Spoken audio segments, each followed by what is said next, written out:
Exporting videos from Unreal Engine can be done in a few different ways, and in some cases settings are too high, it crashes, etc.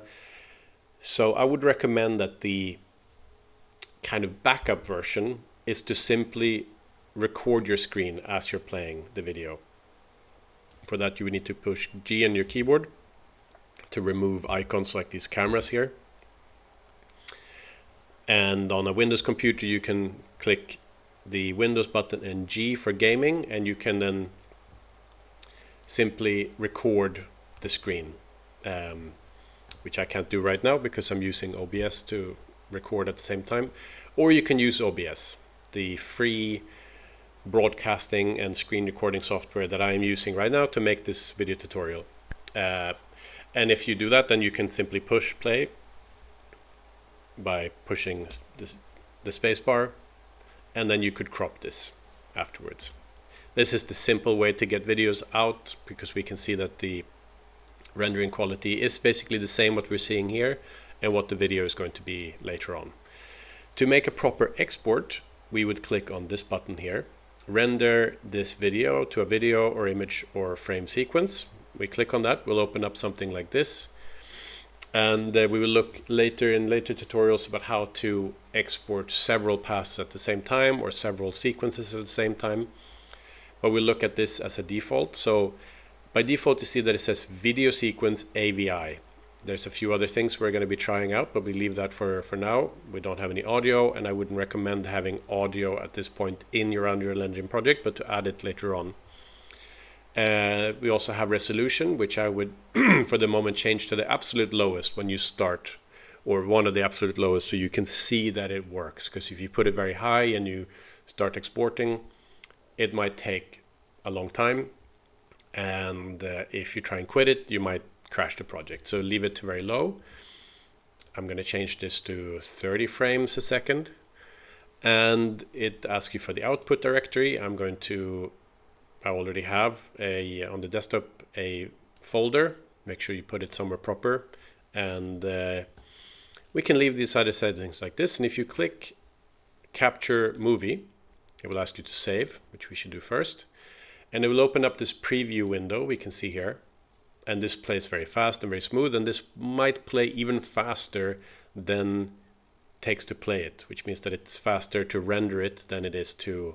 And it opens up this little dialog box. We can click it to see the folder where this video was created, and then see that it's 15 megabytes because it's a very small video. We can open it to just see that it works, and it did work. Obviously the resolution is very low in this case.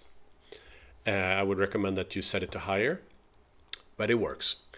We're going to go back to Unreal Engine, and I would strongly recommend that if you're doing your final video for this assignment or for a future one, to instead of rendering out a video, to use image sequence.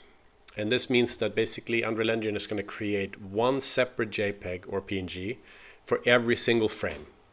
And the reason why this is very useful is that as it's rendering, it's creating all the frames as it goes. So if something happens, if it crashes, whatever, you at least have the first frames.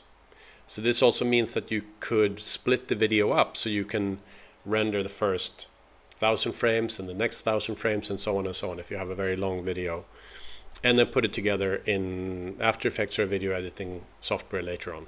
So we're going to try this. So if I click capture movie now, see that this preview window looks the same, but once it finishes and I open, you will see now that we have a long list of JPEG images.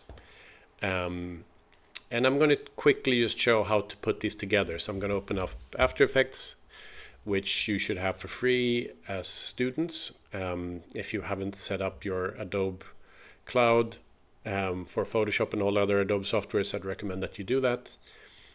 Very quickly, we click New Project, we click Import Multiple Files, and I have them here. And I click the first frame, and it has a number for the frames, which is useful because if it crashes, you can go down to the bottom and see what was the last frame that exported. Okay, 389. Then you can render from frame 389 and forward.